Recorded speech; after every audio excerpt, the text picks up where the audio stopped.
Boa noite a todas, a todos também, né?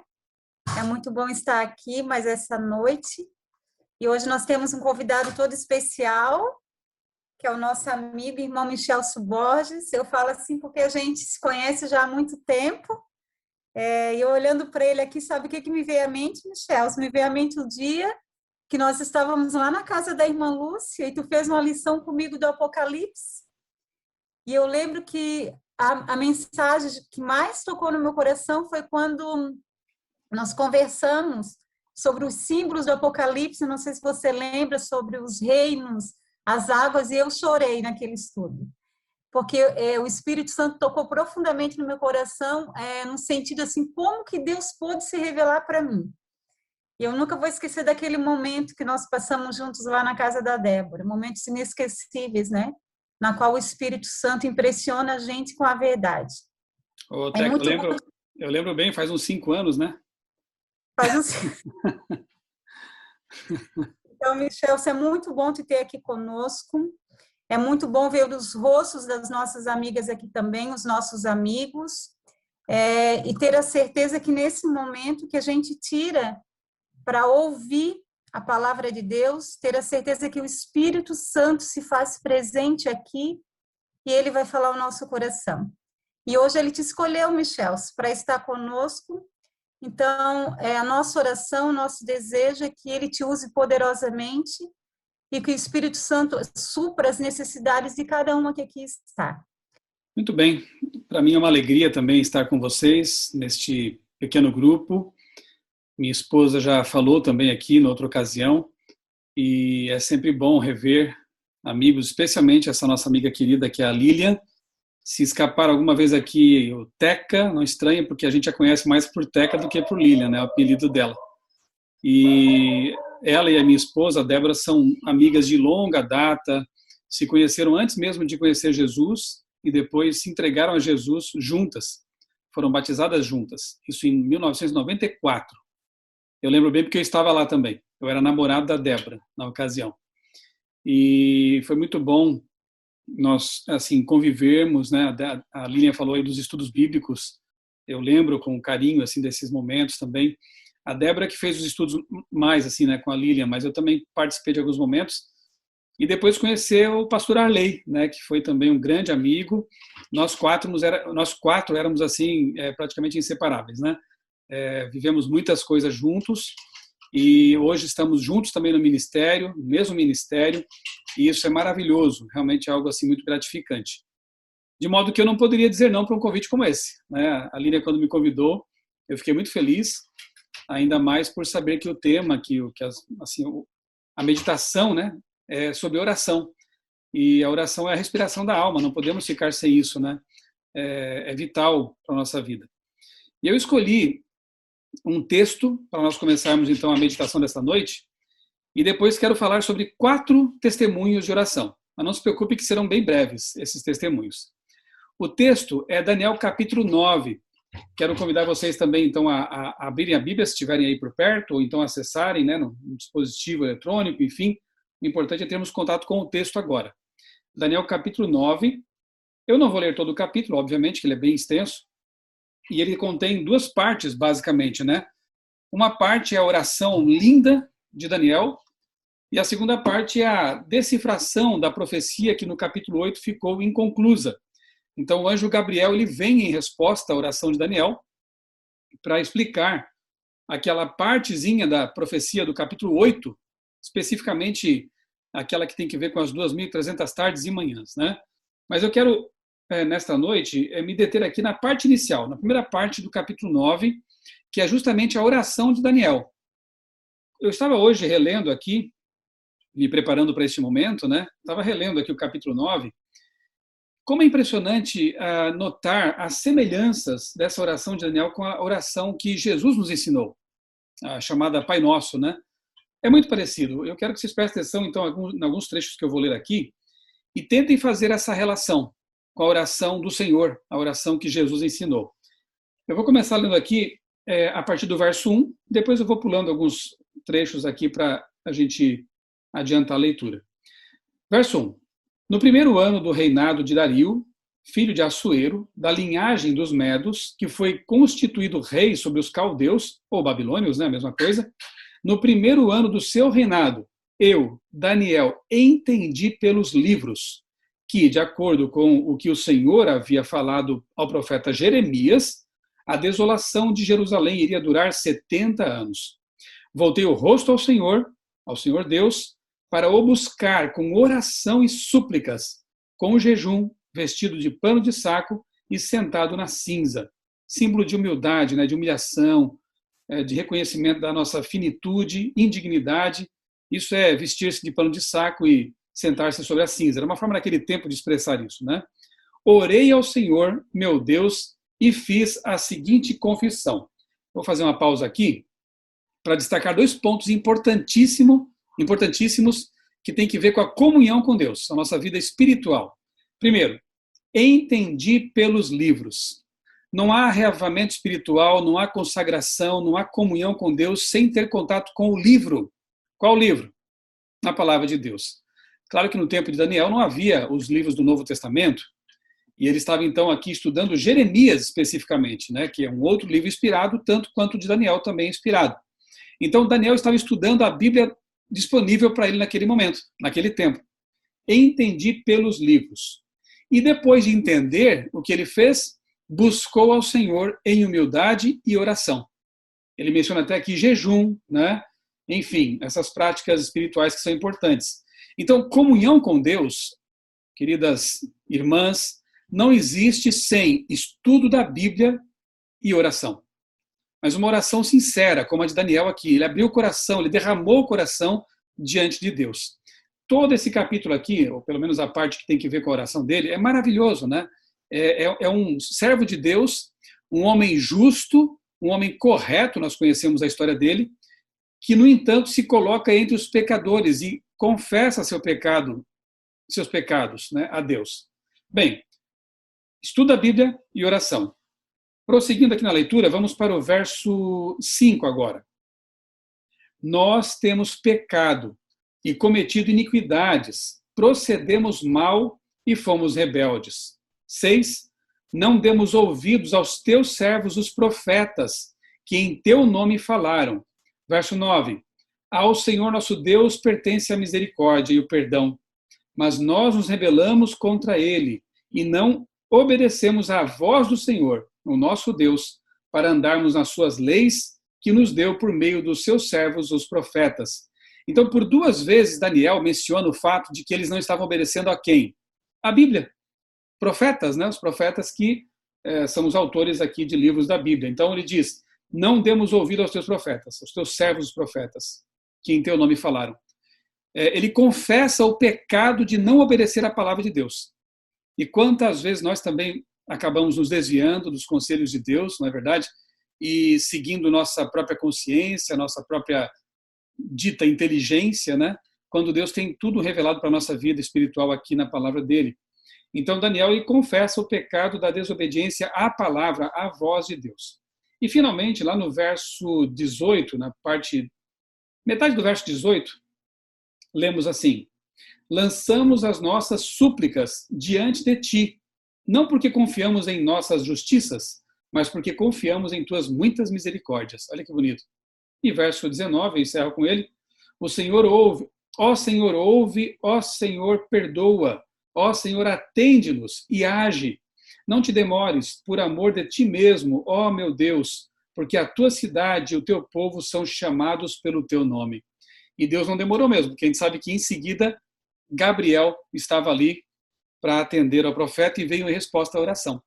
Então eu vejo semelhanças com o chamado Pai Nosso, porque ele começa louvando a Deus, né? Pai Nosso que estás no céu, santificado seja o teu nome. Depois vem o desejo de que o reino de Deus se estabeleça, venha a nós o teu reino. Ele pede perdão também, né? Perdoa as nossas dívidas, como nós temos perdoado aos nossos devedores, né? E reconhece a misericórdia de Deus. Então há muitas semelhanças ali, com certeza, e eu gostaria que nós todos aprendêssemos com Daniel a buscar ao Senhor da forma como ele buscou, lendo a Bíblia, estudando a Bíblia, dando valor ao que os profetas de Deus revelaram, orando como Daniel orou, com humilhação, com reconhecimento de sua indignidade, insuficiência, mas também com o reconhecimento de que Deus é bondoso, de que Deus é misericordioso, de que Deus atende às orações. Então eu quero contar agora para vocês aqui, porque eu também soube que essa é uma noite de testemunhos, né? Eu quero partilhar com vocês pelo menos 4 experiências de oração. Eu já estou nessa igreja há 30 anos, mais ou menos, já tenho caminhado com Jesus por esse tempo e tenho muitas experiências que eu poderia contar para vocês, mas eu resolvi escolher 4, foram as que Deus me indicou para falar essa noite. Então a primeira delas tem que ver com oração intercessória, que é um mistério, mas é algo que tem que ser feito, né? Porque a oração intercessória é como se fosse uma autorização, um salvo-conduto que damos a Deus para agir em favor de pessoas que talvez não estejam muito preocupadas com Deus naquele momento. Se o diabo reclamar de alguma coisa, Deus pode dizer assim para ele, mas alguém pediu, alguém está clamando. Então, a oração intercessória tem esse poder misterioso, né? Eu já estava trabalhando aqui na CPB, na Casa Publicadora Brasileira, quando o meu antigo chefe, saudoso, falecido pastor Rubens Lessa, ele pediu que eu escrevesse um artigo sobre oração intercessória. Aí eu pensei, eu vou entrevistar algumas pessoas, pegar alguns depoimentos, né, algumas declarações, testemunhos para a minha matéria. E eu resolvi entrevistar o meu pai na fé, aquele que me mostrou o caminho da verdade, que me trouxe para a Igreja Adventista, que foi o Vanderlei Ricken. Hoje ele é bibliotecário aí no IACS, né, o nosso instituto, nosso internato aí no Rio Grande do Sul. Bem, eu perguntei ao Vanderlei, amigo, conta para mim alguma história de oração intercessória para que eu possa colocar nessa minha matéria, essa reportagem, e me diga como foi essa experiência. Aí ele respondeu assim, Michelson, eu vou te contar, mas eu acho que você não vai poder publicar. Eu fiquei curioso, né? Por que será? Aí ele me contou o seguinte, eu estava na igreja já fazia alguns anos, o Vanderlei me contando, né? Eu estava na igreja fazia alguns anos já, bem jovem, e ele sempre foi muito missionário, dava estudos bíblicos, pregava, só que ele nunca tinha levado alguém ao batismo até então. Ele estava desanimado já com Deus. E ele falou assim para Deus, Senhor, eu vou tentar mais uma vez. Mas eu tô cansado, estou desanimado, nunca vi alguém ser batizado por meu intermédio, pelo meu trabalho missionário. E outra coisa, Senhor, eu não tenho amigos aqui na igreja que possam trabalhar comigo como missionários, para dar estudo bíblico comigo. Eu estou cansado, estou triste de fazer sozinho e não ver resultado. Depois dessa oração, o Vanderlei me conheceu. No ensino, eu fico até emocionado de lembrar, né? Porque ele me conheceu no ensino médio, lá em Criciúma, onde eu nasci, e nos tornamos grandes amigos. Foi o Vanderlei que dedicou 3 anos, muita paciência comigo, porque eu não fui fácil, eu fui muito complicado, eu fazia muitas perguntas, tinha muitas dúvidas, relutei muito tempo para aceitar Jesus e a verdade, e o Vanderlei nunca desistiu de mim. Foi um grande amigo de verdade. E aí ele falou para mim, por que eu não poderia publicar, né, a história dele, porque ela tinha que ver comigo e com ele. Comigo, né? Então eu não ia colocar a minha própria história naquela reportagem que eu estava escrevendo, né? Mas eu fiquei muito feliz, porque eu fui resultado de uma oração intercessória. E quando Deus atende completamente, porque além de eu ter sido batizado por causa do trabalho do Vanderlei, eu me tornei uma dupla com ele, missionária. Nós demos muitos estudos, a gente subia aquelas montanhas lá de Criciúma, andávamos quilômetros a pé por aqueles bairros, dando estudos para várias pessoas, levamos muitas pessoas a Jesus, graças a Deus, e ali eu vi como Deus é bom. Deus atendeu a oração daquele jovem que queria ser um missionário e ter um amigo missionário, e Deus lhe concedeu essas 2 coisas. Essa oração intercessória do Vanderlei realmente mudou a minha vida, e a dele também, você percebeu? A segunda história que eu quero partilhar com vocês, o objetivo dessa história que eu coloquei aqui na lista é mostrar como Deus se preocupa também com coisas pequenas de nossa vida. Não é só com coisas tão grandes como doenças terminais, morte, missão, né? Coisas pequenas também. Certa vez eu estava na praia do Rincão, que é a praia próxima ali de Criciúma, com a minha família, e a Giovana, minha filha mais velha, era bem pequena. Eu não lembro qual era a idade dela, mas assim, devia ter talvez 4, 5 anos. E a gente tinha comprado uma sandália, um par de sandálias para ela de silicone, com umas flores, assim, bem bonitinha, né? Bem menininha mesmo. Só que eu falei para ela, filha, cuidado, não chega muito perto aqui do mar, né, das ondas, porque o mar pode levar suas sandálias, né? E eu fui tomar um banho, nadar um pouquinho lá para dentro, enquanto ela ficava ali na beirada junto com a Débora, brincando um pouco, né? De repente, lá de dentro do mar, eu via minha filha chorando. E eu já pensei na hora, ela perdeu a sandália. O mar deve ter levado as sandálias, como eu falei que aconteceria. Só que lá de dentro eu fiz uma oração, eu falei assim para Deus: Senhor, me ajuda a achar a sandália dela. Eu sei que vai ser difícil, porque a água a Praia do Rincão tem uma água meio turva, assim, né? Dificilmente está com água azul transparente, ela é meio escura. E eu pensei, vai ser bem complicado, né? Eu sair daqui agora para encontrar essa sandália que nem uma agulha no palheiro. Mas tu és Deus. E eu quero duas coisas. Eu quero encontrar a sandália para ela ficar feliz e quero dar uma lição para ela, porque eu vou contar para ela que foi o Senhor que me deu essa bênção, né? E eu fui, então, caminhando para a beirada, e não é que eu pisei na sandália, lá dentro d'água, né? E abaixei, peguei, era a sandália que tinha sido perdida. Eu falei assim: Giovana, vem cá, eu quero conversar com você. Eu fiz uma oração, papai fez uma oração lá dentro d'água, e eu pedi para Deus me mostrar onde estava a sua sandália. E aqui está. Veja como Deus é bom, né? Mesmo quando a gente faz alguma coisa errada, mesmo quando a gente desobedece aos pais, né? Se a gente reconhecer o erro, a gente pede perdão, e Deus, ele sempre vai ser misericordioso, um bom pai para a gente. E eu fiquei muito feliz. Depois eu até guardei essa sandália como uma prova, né, do amor de Deus. Não serve mais nela, mas enfim, está guardada como uma prova do amor de Deus, de como Deus se preocupa até com um chinelinho, com uma sandalinha de uma criança, com pequenas coisas de nossa vida. A outra oração, eu quero mostrar um vídeo para vocês, porque eu contei no meu canal como foi que Deus respondeu essa oração. É outra coisa assim que não parece tão importante, né? Mas para mim foi muito importante. Eu vou deixar aqui o vídeo, eu mesmo estou contando aqui no vídeo, né? Eu vou deixar que o vídeo conte então essa história para vocês. São poucos minutinhos aqui e eu creio que vocês vão gostar.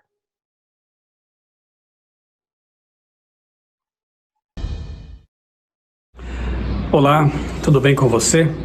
Eu fico maravilhado com a forma como Deus responde às orações. Às vezes são coisas até aparentemente insignificantes do ponto de vista humano. Eu quero te contar uma experiência que eu vivi lá no arquipélago de Galápagos, no começo do ano passado, do ano 2020. Foi a segunda vez que eu fui ao arquipélago para fazer pesquisas com um grupo de pesquisadores criacionistas. Passamos ali alguns dias assistindo a palestras, realizando projetos de pesquisa, indo a locais especiais. Na primeira vez em que eu estive lá, eu escrevi um livro, Expedição Galápagos. Aqui em meu canal há vários vídeos. Se você procurar na playlist Galápagos, você vai encontrar aqui vários vídeos, entrevistas, visitas a lugares que eu documentei, enfim. Uma das coisas mais maravilhosas que eu fiz, mais impressionantes, mais marcantes para mim, que eu fiz tanto na primeira vez, em 2017, 2016, quanto nessa segunda vez, em 2020, foi justamente o mergulho ali no meio de cardumes. Há muitas espécies bonitas de peixes naquelas ilhas, e pelo fato de ser um habitat praticamente intocado, ou pelo menos não há pesca, não há caça, há todo um cuidado ali com o meio ambiente, os animais ficam protegidos, todos eles, a fauna e a flora, são muito protegidas ali naquele arquipélago, que fica na costa do Equador, mais ou menos 1.000 quilômetros oceano adentro. E mergulhar ali entre os peixes é algo realmente maravilhoso. Eu me lembro de estar ali debaixo d'água e chegar assim a praticamente um palmo de distância de alguns peixinhos, e eles olharem para mim tão curiosos quanto eu estava com eles também. Uma interação com a natureza assim fantástica. Mas eu não havia visto de perto ainda uma tartaruga marinha, que também é comum ali em Galápagos. Eu vi pequenos tubarões, várias espécies de peixes, mas eu não tinha visto ainda uma tartaruga marinha bem de perto, para eu poder filmar pelo menos. E era a segunda vez que eu estava lá, possivelmente não voltaria, e inclusive era o último dia já, era o último mergulho que eu faria ali naquelas águas do arquipélago de Galápagos. Então eu orei a Deus, eu pedi: Senhor, por favor, me dê a chance de, pelo menos nesse último mergulho, avistar uma tartaruga e poder filmá-la, registrar esse momento. Eu estava ali já há uma meia hora mais ou menos, mergulhando, observando os peixes e outras criaturas, e nada de tartaruga. Quando estava bem perto de eu ter que voltar para o barco e retornar então para o hotel, porque no dia seguinte nós voltaríamos de viagem para o Brasil, o que acontece? Passa por mim, bem pertinho, uma enorme tartaruga marinha com suas amplas nadadeiras, ali bem lentamente por mim. Eu tentei acompanhá-la porque queria registrar esse momento especial. É claro que ela nada muito mais rápido se ela quiser, é só usar aquelas nadadeiras. E o que acontece é que ela se afastou de mim, eu consegui filmar um pouco, mas de repente ela para, dá meia volta e vem na minha direção, praticamente posando para minha câmera. Eu fiquei muito feliz com esse momento e eu fiquei muito grato a Deus, porque eu pude perceber que Ele havia atendido a minha oração. Foi resposta à minha oração. Confie em Deus. Muitas vezes o que a gente pede pode parecer, como eu disse, aos olhos humanos, algo muito pequeno, mas para Deus não é. Deus é o nosso Pai Celestial. Ele tem um carinho todo especial para conosco e Ele fica feliz, com certeza Ele fica feliz quando nós colocamos, nós abrimos o coração para Ele e fazemos nossos pedidos. Assim como um pai e uma mãe ficam felizes quando o filho demonstra confiança para com eles. Então, confie em Deus. Obviamente que nem sempre Deus vai atender nossas orações como nós desejamos, porque Ele sabe o que é melhor para nós. Ele sabe o momento certo de atender, Ele sabe se deve ou não atender a determinados pedidos. Mas uma coisa temos que fazer, confiar em Deus e saber que Ele sempre faz o melhor para nós. Nesse dia em Galápagos, eu vi mais uma vez o carinho de Deus manifestado ali, naquela criatura maravilhosa, uma tartaruga marinha. Confie em Deus, ore sem cessar, como diz a Bíblia, converse com Ele, faça dele seu melhor amigo e seu confidente. Com certeza, Deus não vai desapontá-lo. Um grande abraço e que Ele abençoe grandemente a sua vida, também a sua família. Bem, e o último testemunho que eu decidi compartilhar com vocês é de uma oração não exatamente atendida. Até aqui foram as orações que Deus atendeu, digamos assim, literalmente, né? Mas há orações também que Deus não atende e que se constituem também bênçãos, porque nós cremos num Deus que é soberano, um Deus que sabe o que é melhor para nós e tem em vista o nosso bem eterno, o nosso bem-estar eterno. Essa quarta história, esse quarto testemunho, tem que ver com meu pai. Eu orei 30 anos, minha mãe também, minhas irmãs também, oramos praticamente 30 anos para que meu pai se convertesse. Era o nosso grande desejo. E eu sonhava, como pastor, poder um dia batizar o meu pai, poder sepultá-lo nas águas batismais para uma nova vida. Mas isso não foi, infelizmente, realizado. Há 7 meses, meu pai faleceu, vítima de Covid. Foram momentos assim muito dramáticos para nós como família. Ele sempre foi muito atlético, muito saudável e não esperávamos que isso fosse acontecer, mas lamentavelmente ele acabou sendo acometido pela doença e depois desenvolveu uma encefalite. Foi dessa causa que ele morreu, né? Uma encefalite. E foram assim quase 2 meses de muita angústia. Ele ficou praticamente 1 mês na UTI por Covid. Eu o visitei ali 4 vezes na UTI, ungi meu pai lá na UTI. Mas ainda tínhamos esperança de que, porque ele era forte e saudável, ele pudesse se recuperar, sair dali.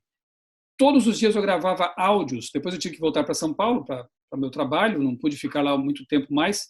Mas todos os dias eu mandava áudios para o meu pai, para que ele pudesse ouvir de alguma forma. Estava inconsciente, mas eu pedia a Deus que fizesse chegar até a mente dele aquelas palavras. Eu não só orava com ele, por ele, mas também sempre pregava alguma coisa da Bíblia, alguma verdade importante, afirmava ao meu pai que Deus é bom e que ele queria salvá-lo. O aspecto bonito também disso é que os enfermeiros começaram a gostar das orações e eu soube depois que o chefe de enfermagem, sempre que eu mandava o áudio para ele, ele fazia com que todos ouvissem lá na UTI. Depois entregamos livros missionários também para várias pessoas ali, para os enfermeiros, para a equipe médica. Enfim, eu tenho dito para Deus que se houver alguma estrela, alguma pessoa que aceitou Jesus por causa disso, que seja colocado na coroa do meu pai aquela estrela, porque foi por causa dele. Depois que ele se recuperou da Covid, mas não da encefalite, né, ele continuava em coma, foi para um quarto simples, e ali eu voltei para Criciúma para estar com ele ali, no que nós considerávamos ser já os últimos dias dele. E eu pedi para Deus algo duro de se pedir, mas eu entendi que era o melhor. Eu pedi que eu pudesse estar do lado do meu pai no momento em que ele dormisse, em que ele morresse. Eu não queria que minha mãe passasse por isso, nem que minhas irmãs também passassem por esse sofrimento, e nós nos revezávamos no cuidado dele. Era domingo, minha irmã tinha ficado a manhã toda com meu pai, e eu a substituí, então, entrei, era uma da tarde, para ficar com meu pai até a noite, quando uma cuidadora ficaria ali com ele. Eu entrei, falei como sempre eu falava quando chegava ali: pai, estou aqui com você, estou do seu lado, não se preocupe. E no sábado anterior, né, eu tinha pregado para ele, eu passei a lição da escola sabatina para meu pai. Eu digo que eu fui pastor do meu pai pelo menos por 2 dias, né, antes dele adormecer. E aí naquele dia, naquele domingo, quando eu entrei no quarto, mais ou menos 1 hora depois, eu estava ali do lado dele, lendo, sentado numa cadeira, ele abriu os olhos. Fazia tempo que ele não tinha essa reação reflexa, né? Abriu os olhos, eu fui para o lado dele, segurei a mão dele e reafirmei tudo que eu já tinha dito naqueles áudios. Disse que Deus o ama, que Deus quer salvá-lo, que ele ficasse em paz, que ele aceitasse o perdão divino. E conversei com ele algum tempo e ali, segurando a mão dele, eu vi que ele tinha parado de respirar. Então Deus atendeu minha oração. Não atendeu de um jeito que eu queria. Eu queria batizar meu pai, eu já disse isso, né? E eu confesso que era o meu grande desejo. Mas, sabem, quando eu estava ali, eu também preguei na cerimônia fúnebre, foi um momento muito difícil, mas Deus me deu forças, eu consegui pregar para todos os parentes, os irmãos do meu pai estavam lá, amigos do clube que ele frequentava, e eu tenho certeza de que foram momentos assim especiais também para essas pessoas. E no momento em que nós colocávamos o caixão do meu pai ali no jazigo, eu fui o último a empurrar o caixão do meu pai e eu pensei assim: olha, eu não consegui batizar meu pai nas águas, mas, de certa forma, eu estou sepultando meu pai aqui na terra, aqui no concreto, sabendo que em breve ele vai se levantar. Ele não se levantou do túmulo de água, mas vai se levantar do túmulo de concreto. E nós tivemos evidências, Deus deixou a gente saber disso, de que meu pai teve um encontro com Jesus antes de perder a consciência. Nós temos evidências muito claras disso, e eu louvo a Deus porque ele deixou a gente saber disso.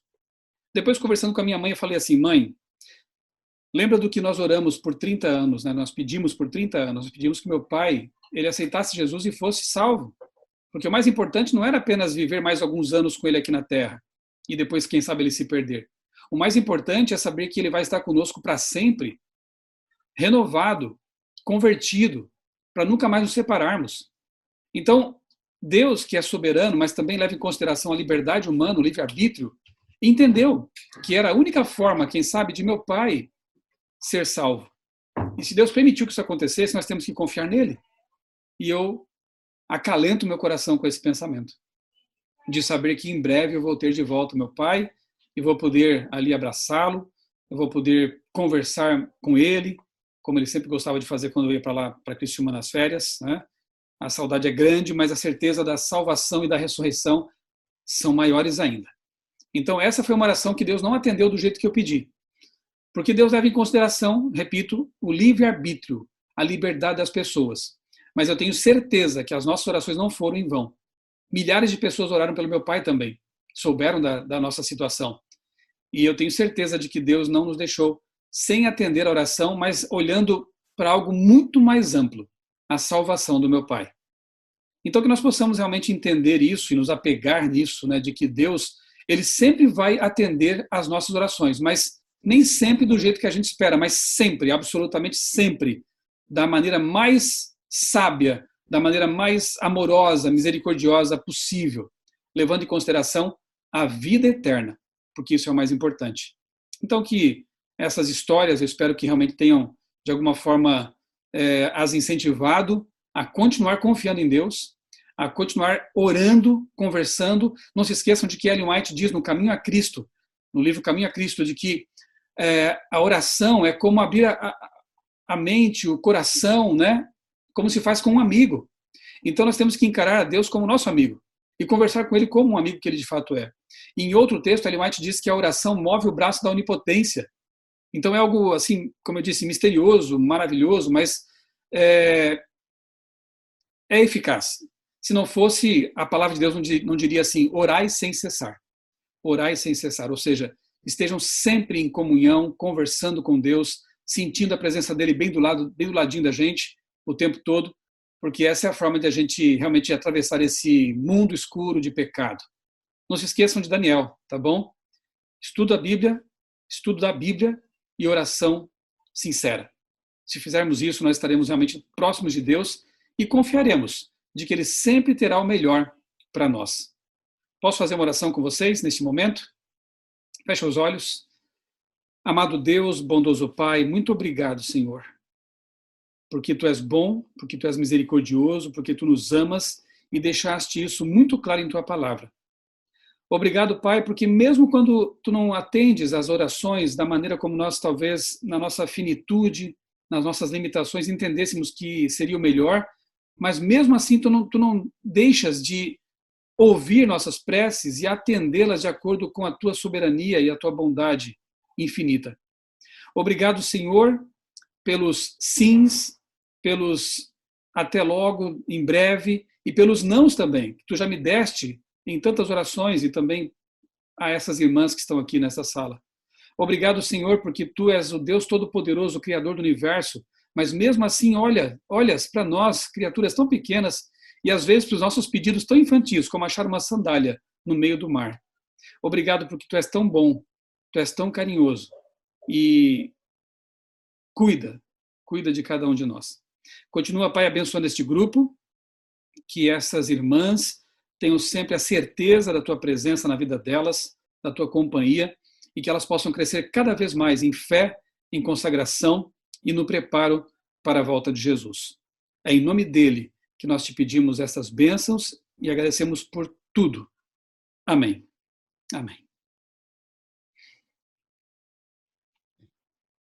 Pastor Michel, obrigada pelo carinho de tu ter aceitado esse convite, quando tu falou assim, ainda há pouco, né, no início, com carinho não tinha como recusar, e realmente, eu senti o teu carinho em aceitar esse convite, e o meu pedido nessa noite, eu creio que é o pedido de todos que estão aqui ouvindo, de todos que estão ouvindo, é que tu receba diariamente, amigo, a unção do Espírito Santo, para que tu continue levando esses testemunhos poderosos, testemunhos que você vivenciou, e que com certeza vão fortalecer a vida das pessoas e aproximar elas de Deus. Eu sei que esse é o teu desejo, que Deus continue te usando cada vez mais, Michel. Muito obrigada.